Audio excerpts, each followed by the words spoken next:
Hello, my loving children. आज बहुत दिनों के बाद आज आपके सामने कुछ बीते हुए कल की बातें आपके सामने लेकर आए हैं, जो आपके सामने है। लेकिन इस सामने वाली बातों को देखने से पहले इस channel A2 perfect math classes को लाइक सब्सक्राइब करना नहीं भूलें, बेल आइकन ज़रूर बजाएं, कमेंट करना नहीं भूलें, क्योंकि जितना ज़्यादा आप सपोर्ट करिएगा मेरी भी मनोबल उतना ही अधिक बढ़ेगा। तो सबसे इम्पोर्टेंट कुछ रिजल्ट है, जैसे किसी भी इवेंट का प्रोबेबिलिटी, किसी का प्रोबेबिलिटी आप निकालते हैं तो वह प्रोबेबिलिटी जब मेरे पास किसी भी घटनाक्रम का प्रोबेबिलिटी निकालना है तो वह प्रोबेबिलिटी का जो रेंज होता है 0 से लेकर 1, यानी 0 हो सकता है 0 और 1 के बीच में होगा, या 1 भी हो सकता है। प्रोबेबिलिटी ऑफ यानी एटलीस्ट 1 ऑफ ए और बी एग्जिस्ट करेगा। ये आपके पास है जब बोथ एग्जिस्ट, यानी A union B plus probability of A intersection B. Already इसको प्रूव किया गया है, जिसका वैल्यू 1 होता है।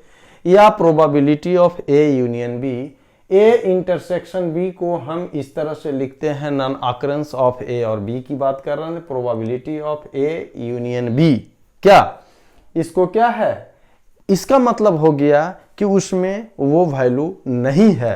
This value is equal to 1। या probability of A union B, आपके पास दो कोई इवेंट्स है ए और B, then at least 1 of A, यानी कहने का मतलब ए और बी हो तो प्रोबेबिलिटी एटलीस्ट की बात करें तो A union B is equal to होता है probability of A plus probability of B minus this value क्या, A intersection B non occurrence है। यानी कहने का मतलब प्रोबेबिलिटी अगर आकर आपके पास है, मान लेते हैं कि हेड आने के प्रोबेबिलिटी 1 है तो नहीं आने का प्रोबेबिलिटी कितना होगा। तो वही चीज को कर रहा है, probability of A plus probability of B minus A intersection B dash, यानी non occurrence of A intersection non occurrence of B is greater than equal to 0।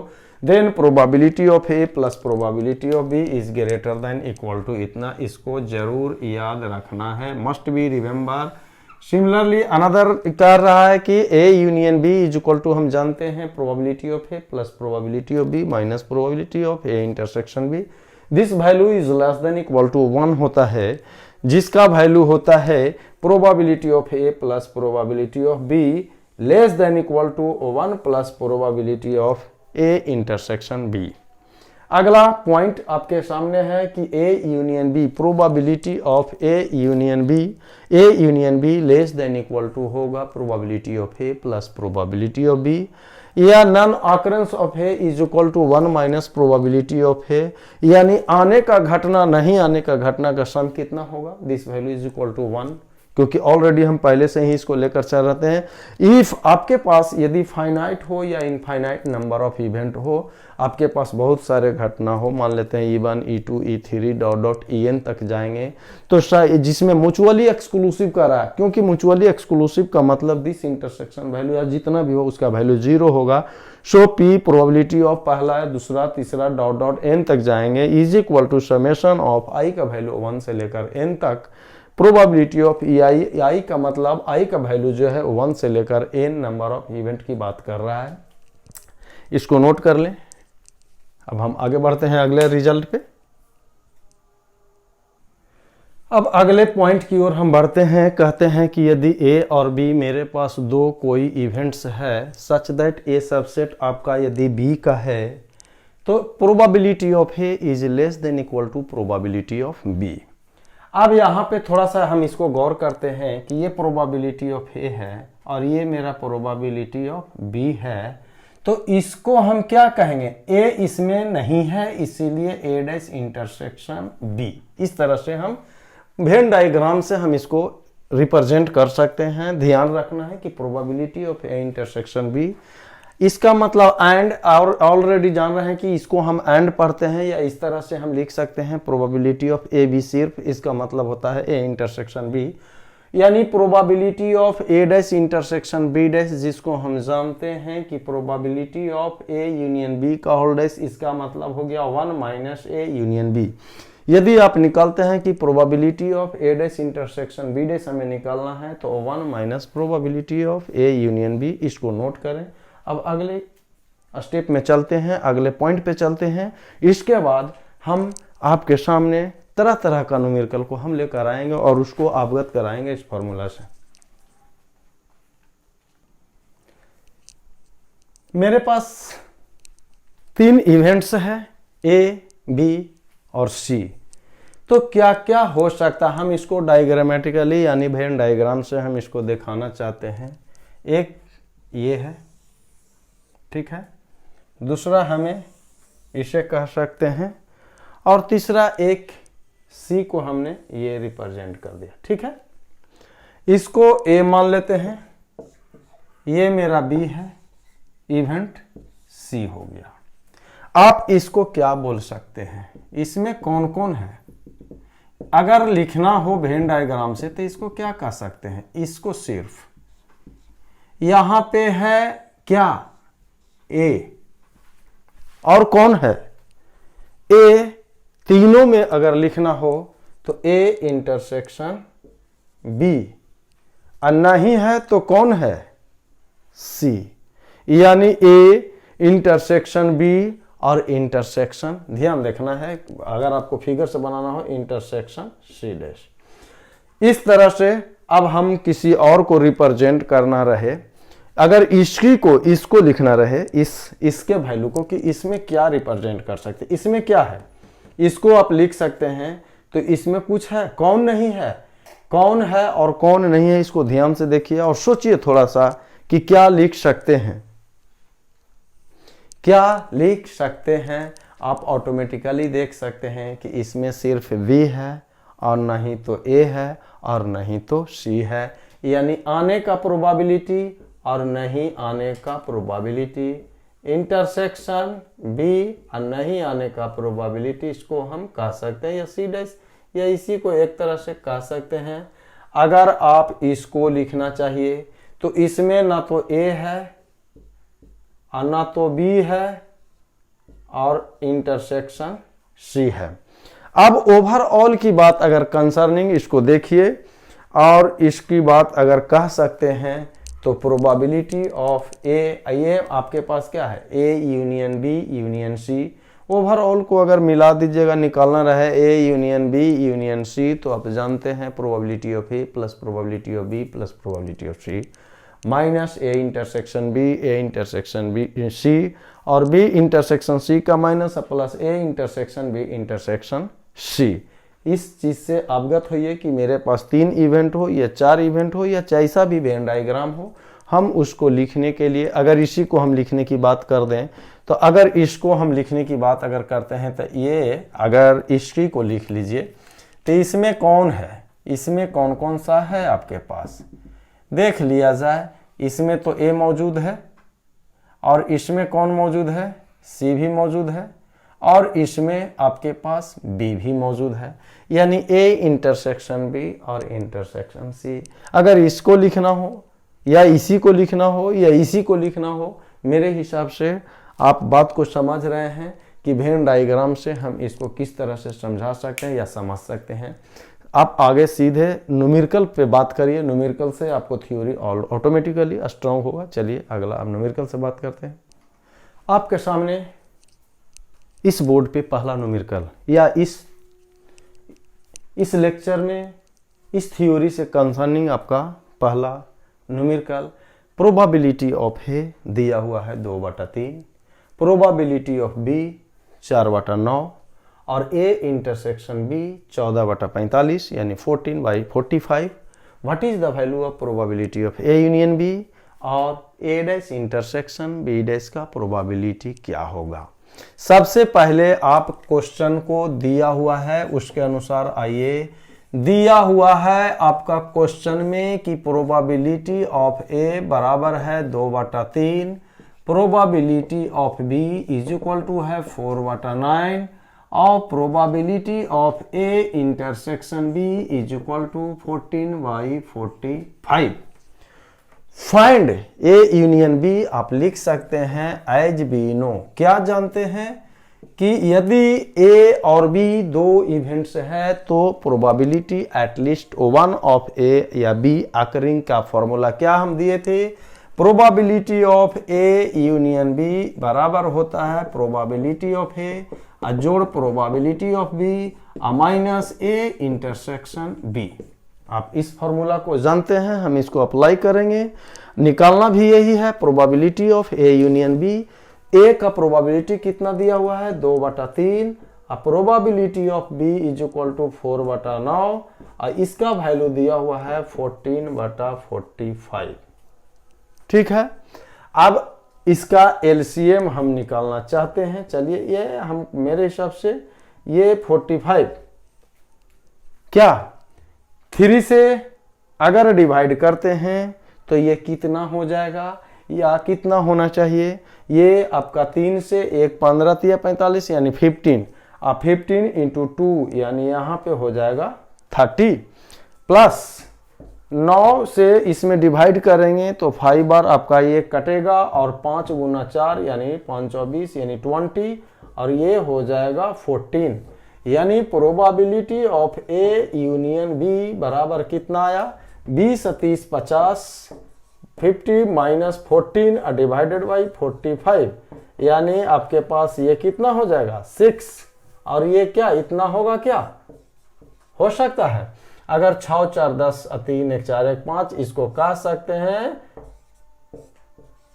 यानी इसका वैल्यू आया 4/5। Probability of A union B, probability of A union B हमें मालूम हुआ 4/5। What is the probability of A dash intersection B dash.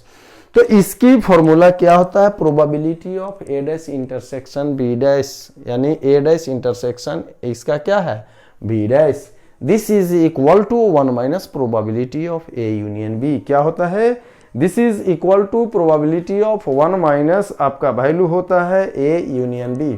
इसको note करें what is the value of A union B आपको मिल गया। Probability of A union B हमें मालूम हो गया। तो आपको अभी निकालना क्या है इस क्वेश्चन में जो देख लीजिए टू फाइंड, चूंकि हम जानते हैं probability of A dash intersection B dash बराबर होता है 1 minus probability of A union B। अब probability of A union B आपके पास मालूम है probability of A union B आपके पास है 4/5 1 minus 4/5 this is equal to 5 minus 4 बराबर 1/5। यानी ये वैल्यू आपका आ गया A dash intersection B dash और A यूनियन B का प्रोबेबिलिटी 4/5। अब आगे हम चलते हैं अगले प्रश्न के पास। आप पहले इसको अपने पास नोट कर लें, देन आपके सामने दूसरा न्यूमेरिकल हम लेकर आ रहे हैं प्रोबेबिलिटी या इस चैप्टर से संबंधित। इसको देखिए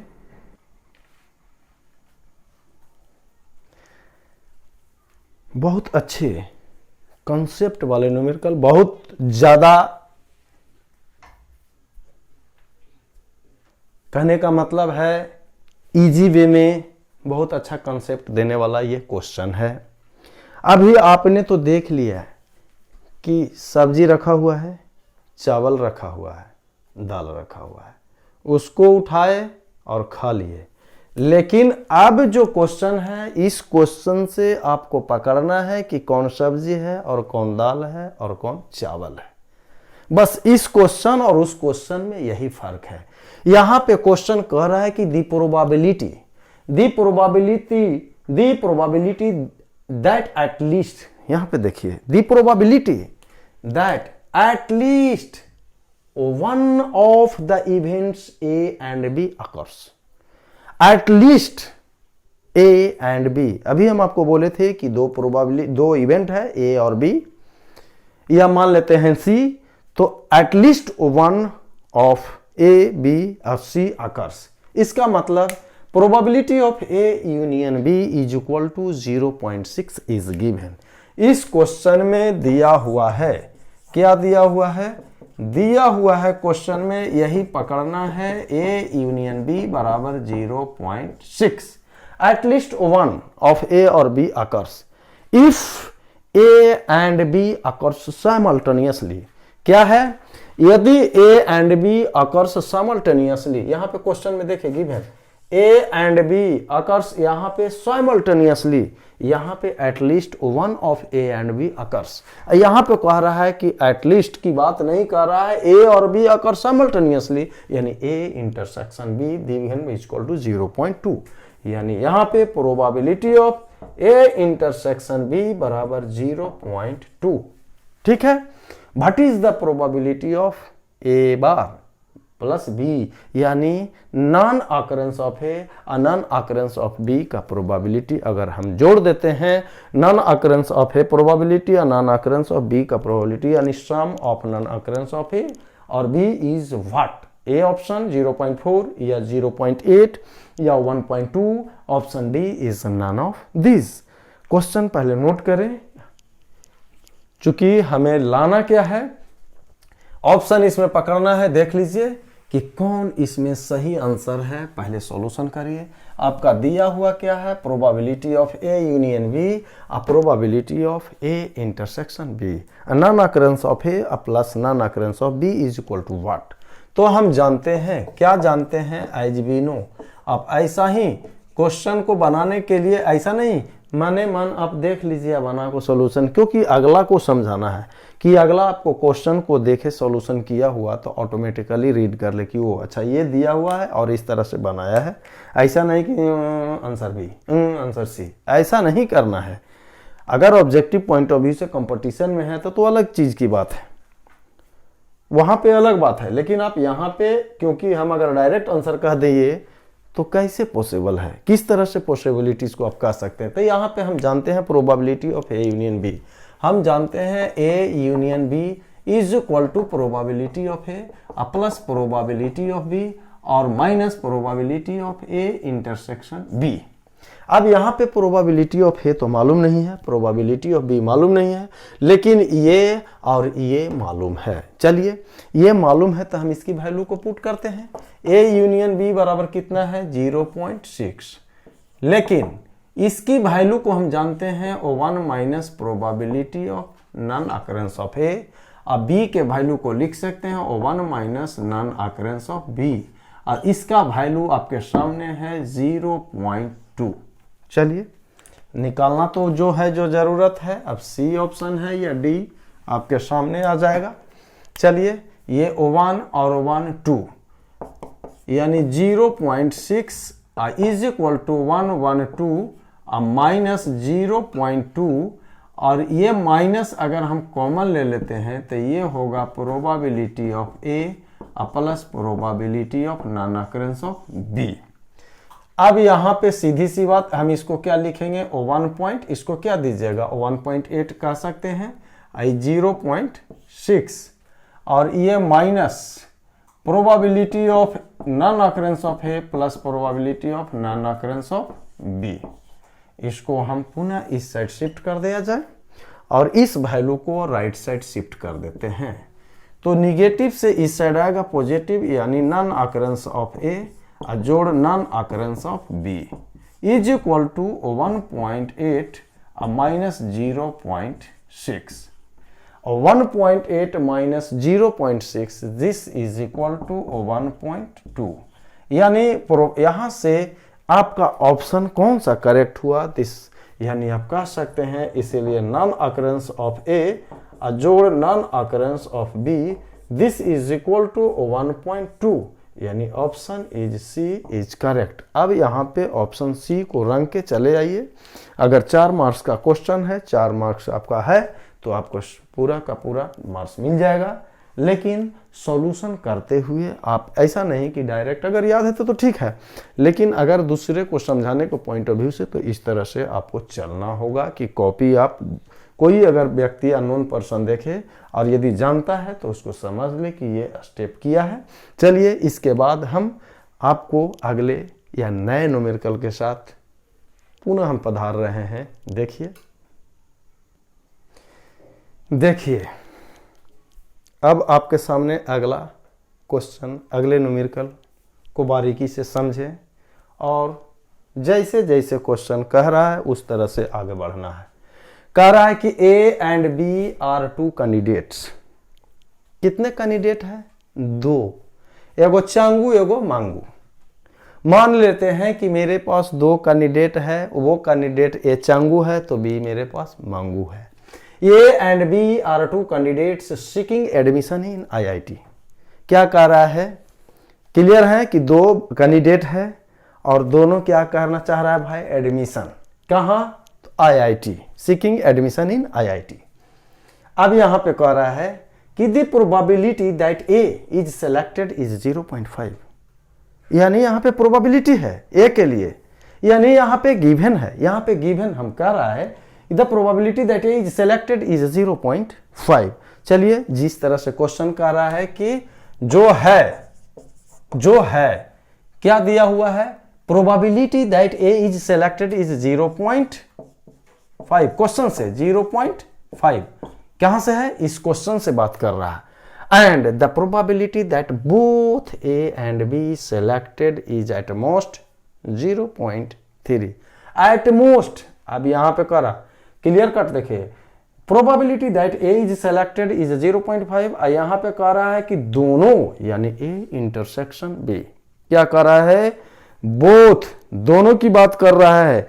ए इंटरसेक्शन बी कितना कर रहा है? The probability that both A and B selected is at most. देखिए एट लीस्ट नहीं, एट मोस्ट, यानी यहां पे probability of A intersection B less than equal to 0.3। लेकिन यहां पे जो क्वेश्चन के अनुसार एट मोस्ट की बात कर रहा है, एट मोस्ट, चलिए एट मोस्ट की बात कर रहा है, ए इंटरसेक्शन बी यहां पे 0.3। ध्यान रखना है इसको। Is it possible that the probability of be getting selected is 0.9। ये क्वेश्चन कर रहा है कि क्या ये पॉसिबल है कि जो बी सेलेक्ट, तो मान लीजिए we have to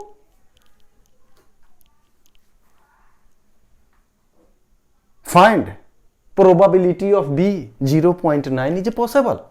be have to find, यहां पे कह रहा है कि क्या प्रोबेबिलिटी ऑफ ए की बात तो कह रहा है 0.5, लेकिन probability of B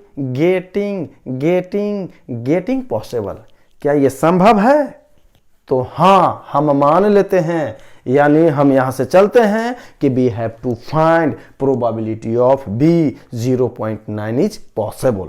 B have to find क्या है? बी हैव टू फाइंड, चलिए बी हैव टू फाइंड क्या? प्रोबेबिलिटी ऑफ बी बराबर 0.9 इज पॉसिबल। क्या? चलिए अब तो क्वेश्चन की बात चल रहा है, इसको पहले आप नोट कर लें, इसको इरेज करेंगे यहाँ पे। अब यहाँ पे चलिए बी हैव टू फाइंड की बात कर रहा है, क्या पॉसिबिलिटीज है कि नहीं, तो देखते हैं संभव है या नहीं। इसको नोट कर लिए होंगे।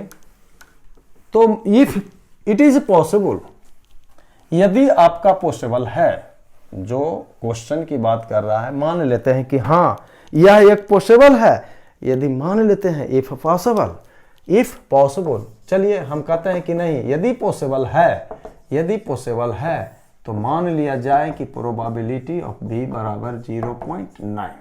हम जानते हैं, क्या जानते हैं आप? हम जानते हैं जैसा कि आपके द्वारा बताया गया है कि probability of A union B बराबर होता है प्रोबेबिलिटी ऑफ ए जोड़ probability of B minus A intersection B. आप जानते हैं। तो probability of A is equal to given, अब प्रोबेबिलिटी ऑफ बी तो मान ही लिए हैं, लेकिन ये पॉसिबिलिटीज की बात कर रहा है कि क्या सही है आवर पोजीशन जो आप सपोज किए हैं वो सही है या गलत है। तो बात की बात है 0.5 plus 0.9 minus probability of A intersection B. क्या इसको हम इरेज करते हैं, देखिए आप अपने अब तो आप क्लियर कट देख लीजिए, probability of A union B is equal to 1.4 minus probability of A intersection B. Equation 1 हम मान लेते हैं, लेकिन एट मोस्ट क्वेश्चन में गिवन था एट मोस्ट, क्या है at most probability of A intersection B is equal to 0.3, यानी that is probability of A intersection B is less than equal to 0.3। From question 1 से आइए इक्वेशन 1 से इसको हम अगर ले चलते हैं, इस इक्वेशन की ओर बढ़ते हैं, तो क्या बढ़िएगा कि probability of A intersection B is equal to 1.4 minus probability of A union B. क्या ये आपका कंडीशन लगा रहा है कि probability of A intersection B is less than equal to 0.3। क्या नोट कर लीजिए यहाँ पे, probability of A intersection B is less than equal to 0.3। Clear. अब यहां से हम आगे बढ़ते हैं, इसको पहले नोट कर लें। चूंकि मेरे पास तो खैर पोजीशन यही कर रहा है कि हमने माना यह प्रोबेबिलिटी ऑफ बी जो सिलेक्टेड है 0.9, ये हमने मान लिया है, लेकिन मान के अब क्वेश्चन को सॉल्यूशन क्या है, वो सही है या हमने गलत माना है। अब ये probability of A intersection B 1.4 इतना, चूंकि ए इंटरसेक्शन बी है, दोनों को कोरिलेट कर दिए इस दोनों को, तो यहां से हम कह सकते हैं कि 1.4 minus probability of A intersection B is A union B is less than equal to 0.3। क्या है 0.3 है। अब यहां से हम चलते हैं आगे इसको लेकर, तो अब ये बात है कि ये इसको हम इस साइड शिफ्ट कर दूं और इसको लेकर इस साइड शिफ्ट कर देते हैं, तो ये हो गया 1.4 minus 0.3 is less than equal to A union B. अब यहां पे ये आ गया 1.1 less than equal to A union B, यानी यहां पे probability of A union B is greater than equal to 1.1। आप जानते हैं पहला पॉइंट में नोटेशन पॉइंट, नोटेबल पॉइंट का नोटेशन पॉइंट का पहला, किसी भी समय में ध्यान रखिए प्रोबेबिलिटी जब भी एग्री करता है, जब भी वैरी करेगा तो 0 लेस देन इक्वल टू और less than equal to 1। Probability का वैल्यू 1 से हमेशा छोटा होता है और 0 से बड़ा होता है, लेकिन आपके सामने probability of A union B आगे यदि 0.9, प्रोबेबिलिटी ऑफ बी, अगर स्टूडेंट बी यानी स्टूडेंट चांगू और मांगू, यदि मांगू आईआईटी में एडमिशन कर लेता है 0.9, तो एटलीस्ट ए और बी दोनों जो ऑकर होगा, अकरिंग होगा, वो ग्रेटर देन इक्वल टू 1.1। ये मेरा सपोजिशन जो हमने माना वो गलत है, तो इसका मतलब उस क्वेश्चन में जो दिया हुआ है 0.9 सिलेक्टेड वो गलत है, और वो तो गलत है ही, हमने माना जो भी गलत कर दिया, यानी ये नॉट पॉसिबल। चूंकि एज वी नो, आप जानते हैं कि किसी भी परिस्थिति में प्रोबेबिलिटी वैरी करेगा, किसी भी इवेंट का probability less than equal to 1। इस कंडीशन के अनुसार ये जो वैल्यू आया ये गलत, पूरा का पूरा गलत, ग्रेटर देन इक्वल टू 1 इसीलिए कह सकते हैं आवर सपोजिशन, आपके जो सपोजिशन है, आवर सपोजिशन क्या है, विल बी रॉन्ग। क्या है, हमने जो माना ये क्या है, रॉन्ग है कि प्रोबेबिलिटी ऑफ बी 0.9, ये हमने मान लिया कि 0.9 जो है probability of be selected in IIT में जो एडमिशन की बात करता है ये गलत है। अब अगले लेक्चर में हम विशेष ध्यान देंगे, तरह तरह का न्यूमेरिकल लेकर आएंगे।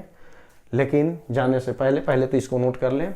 जाने से पहले मैं ये कहना चाहूँगा कि किसी भी क्वेश्चन को बारीकी से समझें कि वो किस तरह से आ रहा है। अगर आप इस स्टेपिंग को पकड़े हुए हैं तो हर एक न्यूमेरिकल में कहीं ना कहीं फॉर्मूला आता है। अगर आपको फॉर्मूला मालूम नहीं होगा तो कोई भी क्वेश्चन बनाने से असमर्थ रहिएगा।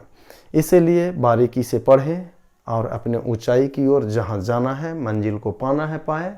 लेकिन उस मंजिल को पाने से पहले इस चैनल को ज़रूर लाइक और सब्सक्राइब करिए, वीडियो ज़रूर वॉच करिए, अपने दोस्तों के बीच शेयर करिए और मेरे भी मनोबल हाई करिए। Okay, bye, see you.